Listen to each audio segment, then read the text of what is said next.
25 Ukuboza, hirya no hino ku isi abakristo bizihiza umunsi mukuru wa Noheli. Noheli ni umunsi wahariwe kuzirikana ivuka rya Yesu cyangwa Yezu. Uretse kuba ari umunsi ufite icyo usobanuye ku muryango, by'umwihariko abana bawufata nk'umunsi mukuru wabo wihariye bwite. Naho tariki ya 1 Mutarama ni umunsi mukuru wahariwe ubunani, aho abantu hirya no hino baba bishimira ko basoje umwaka ndetse ko batangiye undi mushyashya. Muri iyi minsi mikuru kandi usanga abantu benshi bakoresha amafaranga yabo n'imitungo yabo mu buryo twakwita nko gusesagura, aho usanga bamwe birengagiza mu kwizigamira ndetse no gutekereza ku munsi w'ejo cyangwa se ejo bundi.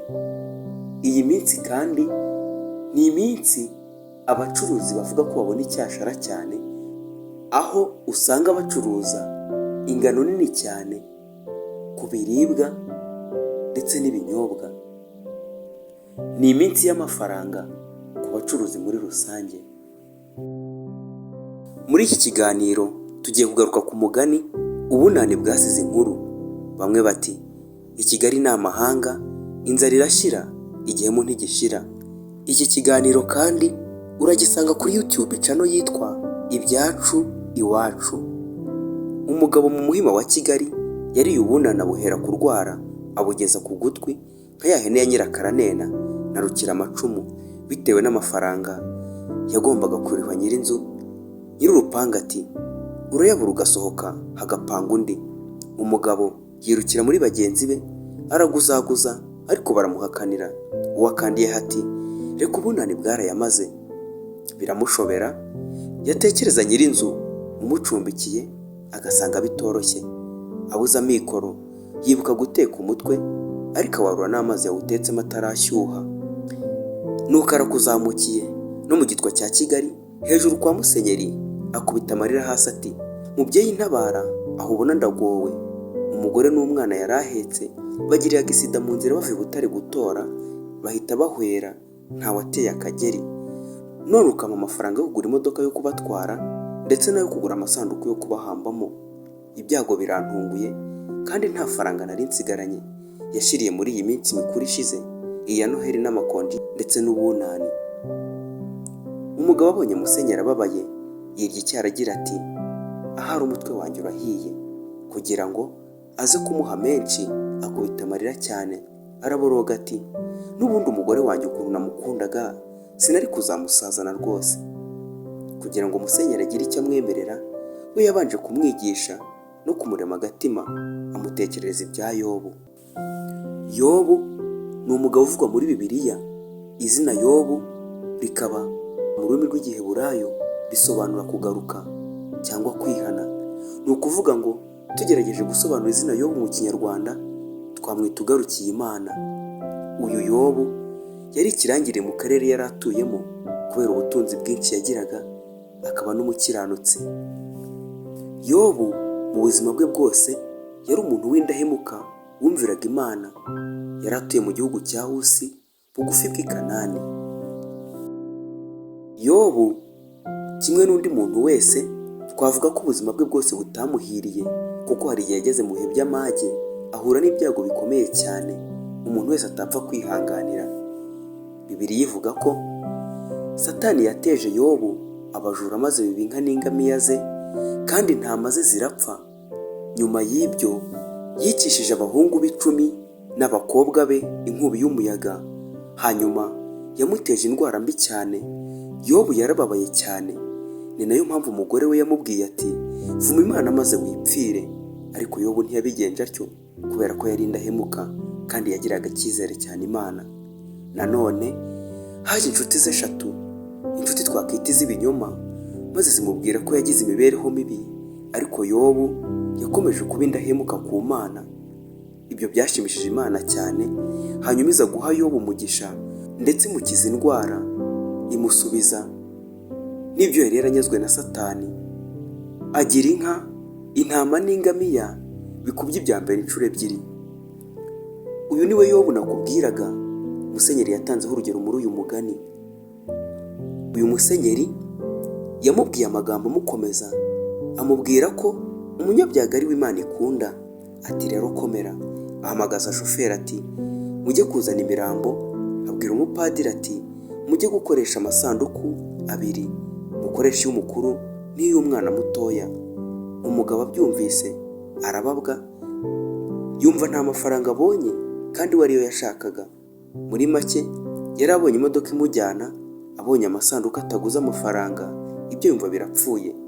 Ati nimwe mworoheje ndaje, ngiye kubwira bene wacu hirya hano mu mujyi. Aragenda ntiyagaruka. Ageze mu rugo abwira nyir'inzu ko amafaranga muri mazayamuha bukeye.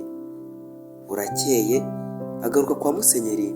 Ageze yarongera kubita amarira hasi ati mubyeyi, burya nagiye kureba bene wacu, nuko duhita tugenda tuzana imirambo, nuko amasanduku barayakoresha.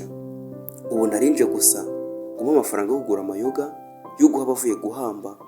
Urumva ko bibajije impamvu umuntu warayapfushije yaza kumwemerera ibyo asabye akagenda ntagaruke, bwacya akagaruka ashaka amafaranga yo kugura inzoga z'abavuye guhamba, kandi aribo bizaniye imirambo bakigurira amasanduku, koko bakananirwa kwigurira inzoga bavuye mu itabaro. Nuko bagira amakenga, ariko nawe ahangaha wabikeka. Yongeraho ko bamuha amafaranga yo gutangaza kuri radiyo ngo atangaze itangazo ryo kubika. Bamujyana mu modoka bamuha amafaranga yo gutangaza. Musenyeri ati turamukurikira kugira ngo tubikurikiranire hafi, no kuri radiyo aratangaza. Tuti tukakugeza imuhira? Nawe ati hari abantu ngishaka hano mu mujyi. Tuti nuko hatwereka gusa tugasigarana n'abandi, imodoka ikakugarura. Ariko mu gutangaza kuri radiyo bagize bati misiyo yo gusabira abitabye Imana izasomerwa muri kiliziya y'umuryango mutagatifu saa 3.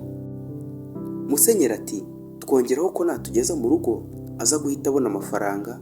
Aremera noneho. Ati turamanukana, ariko asa n'uwamenye ko twamutahuye.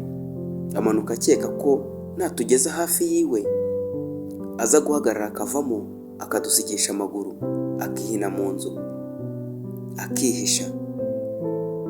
Nawe yari yamaze kubona ko ikinyoma cyahariwe uwakibeshye. Tugeze hafi yiwe ati nimuhagarare turahageze.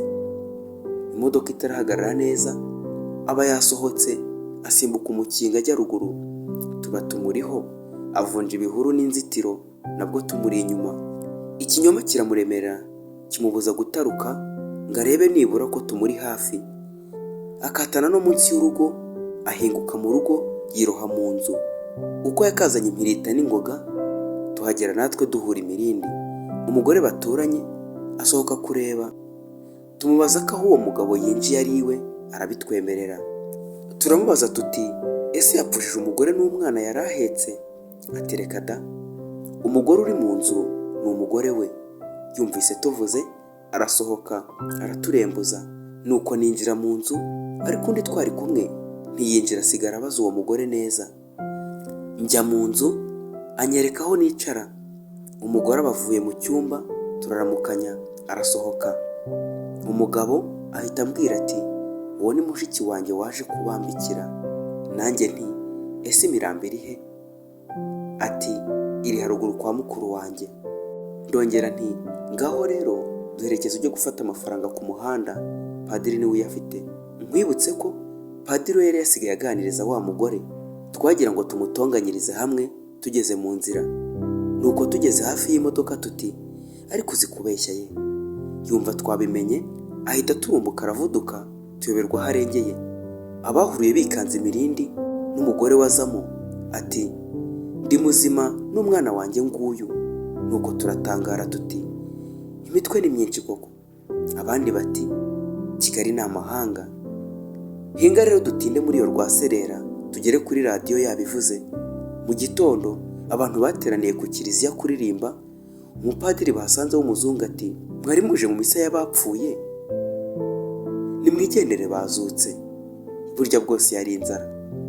Abantu baratangara barishima kuko abantu batapfuye, ariko kandi nanone barababara kuko ibyo mugenzi wabo yakoze atari iby'i Rwanda. Nuko bari kubura barataha. Mu gusoza ndagushimira ko twabanye, ariko nkubaza nti ese ni gute witwara mu minsi mikuru ya Noheli na Bonane? Ni gute waba ukoresha umutungo wawe cyangwa amafaranga yawe mu gihe wizihiza iyi minsi mikuru ya Noheli na Bonane? Ndagushimiye. Nitwa Sipiriyani Nteziyaremye.